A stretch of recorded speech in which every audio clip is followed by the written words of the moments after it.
খালেদা জিয়াকে যে কারাগার থেকে বাসায় থাকতে দিচ্ছে, চিকিৎসা করতেছি, এটাই কি বেশি না?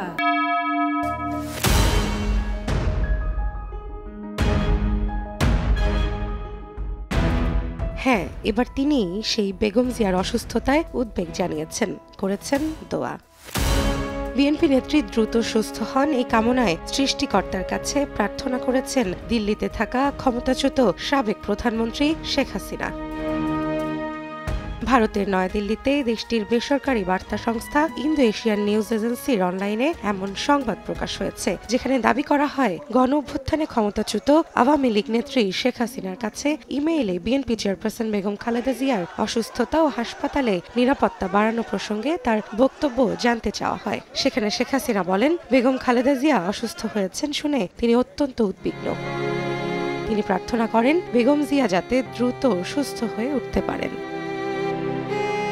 এই সংবাদ প্রকাশের পর অনেকেই একটু থমকে যান, অবাক হয়ে জানতে চান শেখ হাসিনা দোয়া করছেন বেগম খালেদা জিয়ার জন্য।